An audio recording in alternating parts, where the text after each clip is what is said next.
Bonjour Bernard Ramanansou. Bonjour Adrien. Vous êtes directeur honoraire d'HEC, une prestigieuse institution que vous avez dirigée pendant longtemps et qui vient d'annoncer son rapprochement avec l'Institut Polytechnique de Paris. Alors est-ce que ça a du sens de rapprocher une grande école qui est au sommet du classement du Financial Times mais qui a sa propre histoire avec une école créée par Napoléon qui a aussi sa propre histoire? Est-ce que ça peut faire sens?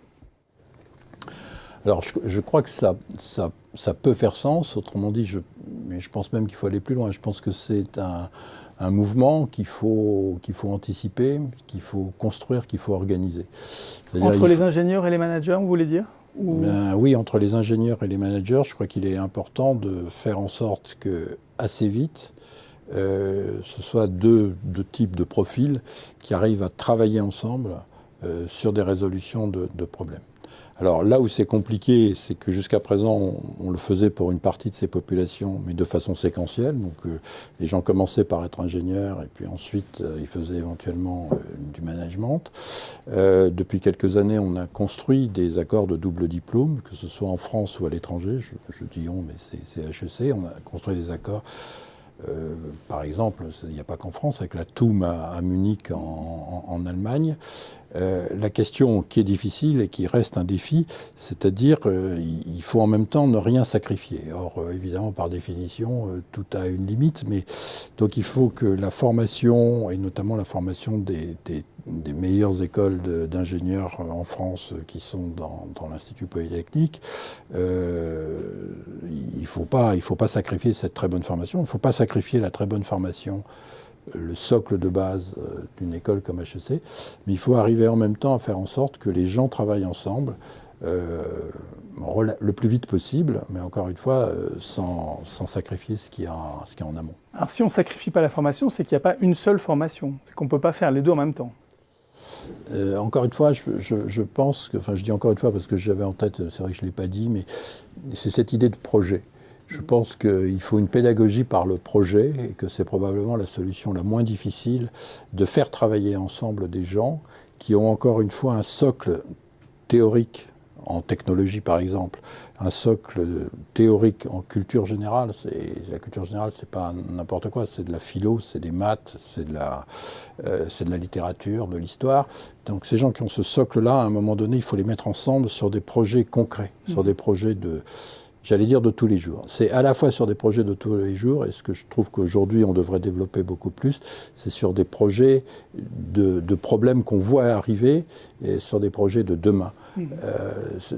Les élèves des écoles d'ingénieurs de l'Institut Polytechnique, les élèves d'HEC, je pense, je ne suis plus du tout en responsabilité, mais je pense qu'il faut qu'ils travaillent sur les problématiques comme les problématiques d'urbanisation, sur les problèmes de climatologie, sur les problèmes démographiques avec le fait que les grandes métropoles sont en train de se construire. Enfin, je pourrais vous faire toute une kyrielle de problèmes. Et aujourd'hui, il faut absolument qu'ils travaillent là-dessus, encadrés par des chercheurs, c'est-à-dire par des gens qui sont en train en même temps de réfléchir à ça. Alors ce projet, c'est un petit peu ce qui existe déjà par exemple à l'Imperial College, qui est un peu la grande fac scientifique britannique, qui a sa business school, mais qui l'a développée quand même à son nombre. Est-ce que c'est possible? Là, il y a des réseaux de pouvoir concurrents, il y a une histoire concurrente, il y a des militaires et des civils. Est-ce que vous pensez que c'est possible qu'il y ait une sorte de grande alliance de ces réseaux?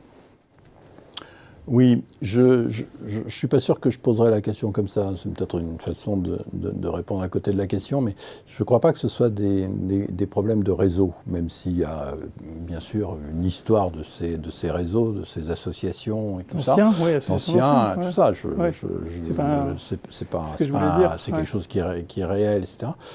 Mais je pense d'abord que dans les associations qu'on évoque, là, que ce soit du côté des écoles d'ingénieurs, que ce soit du côté de l'IX, que ce soit du côté d'HEC, je pense que ces anciens, ils ont très bien compris, ne serait-ce qu'à travers leur carrière professionnelle, ce besoin de travailler ensemble.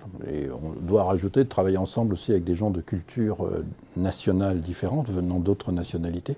Ce besoin, c'est quelque chose que personne ne va contester. Donc la question n'est pas de nature jeu de pouvoir, ou jeu d'influence, etc. Je ne crois pas. Je pense au contraire que si c'est bien présent, enfin si c'est bien expliqué, ça va être quelque chose qui va au contraire pouvoir s'appuyer sur ces réseaux, sur tout ça. La question, c'est une question de nature pédagogique, c'est-à-dire comment on fait ça. C'est-à-dire, c'est pas par l'accumulation qu'on va y arriver. En tous les cas, ce serait contre-productif. On ne fera pas des doubles diplômés uniquement. Si, on peut faire des doubles diplômés, mais c'est pas le lundi, le mardi, ils font de la technologie, le mercredi, le jeudi, ils font du management, etc. Et puis, je sais pas, le vendredi, on fait, je sais pas quoi, enfin, du sport. Voilà. C'est pas comme ça que ça doit marcher. C'est la solution un peu de facilité. Et encore une fois, je crois, encore une fois, j'ai des collègues qui réfléchissent beaucoup plus longtemps que moi en ce moment sur ces questions-là. Je crois que ça passe beaucoup par des idées de projets et par des idées, encore une fois, de projets.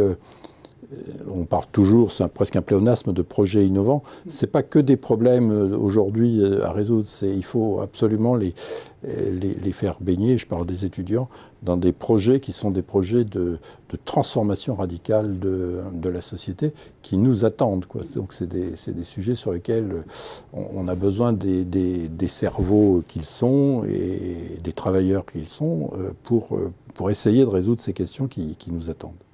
Bernard Amanontsou, merci pour cette explication et cet éclairage. Merci à vous.